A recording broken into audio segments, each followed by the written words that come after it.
Yüzlərlə ailənin yaşadığı, amma hüquqi statusu tam müəyyənləşməyən evlərdə təbii qaz probleminin davam etməsi cəmiyyətdə ciddi narahatlıq doğurur. Sənədsiz tikililərə kommunal xidmətlərin göstərilməsi məsələsi illərdir müzakirə olunsa da, problem hələ də tam həllini tapmayıb.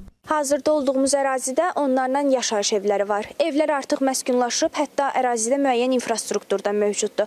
Ancaq burada əsas diqqət çəkən məqam odur ki, evlərə hələ də qaz xətləri çəkilməyib. Əsas səbəb isə tikililərin rəsmi sənədlərinin olmamasıdır. Bizim mənzilimizin çıxarışı yoxdur, kupçası yoxdur, belə deyim. Biz qazdan istifadə edə bilmirik. 2 ildir ki, mən bu soyuq qışı qazsız keçirirəm, körpə qızım var və müraciət edəndə də mənə deyirlər ki, sizin mütləq şəkildə kupçavız olmalıdır, çıxarışınız olmalıdır. Yoxsa biz sizi qazdan təmin edə bilmirik. İnanırsınız, radiator almışam. Mənim evimə 259 manat işıq pulu gəlib. Əmlak məsələləri üzrə ekspert Ramin Osmanlı bildirir ki, məsələ təkcə qaz çəkilişi ilə məhdudlaşmır.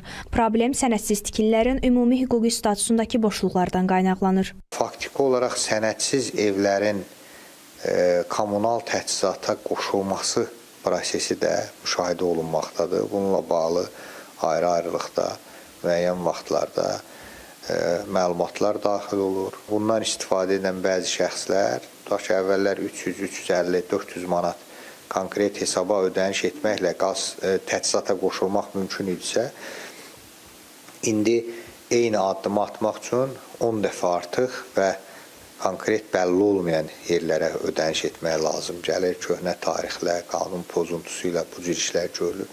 Millət vəkili Razi Nurullayev isə vurğulayır ki, öz başına tikilmiş evlərin sənədləşdirilməsi üçün yeni qərar qüvvəyə mindikdən sonra proses yenidən aktivləşdirilə bilər. 30 ildə, 40 ildə yığılan problemləri vətəndaşın boyuna yükləmək ki, getsən tez bir zamanda evinə mülkiyyət sənədi düzəlt, bu mümkün deyil. Ona görə də mən təklif etdim ki, qaz təchizatı haqqında qanuna dəyişiklik olunsun ki, mülkiyyət sənədi olmadan icra hakimiyyətinin arayışı ilə bu proses həyata keçirilsin. Görünən odur ki, məsələ təkcə qaz xəttinin çəkilməsi ilə bağlı deyil. Sənədsiz tikililərin hüquqi statusunun tam müəyyənləşməməsi bu problemi daha da mürəkkəbləşdirir. Bir tərəfdən qanunvericilik kommunal xidmətlər üçün mülkiyyət sənədi tələb edir, digər tərəfdən isə bu evlərdə illərdir yaşayan ailələr var.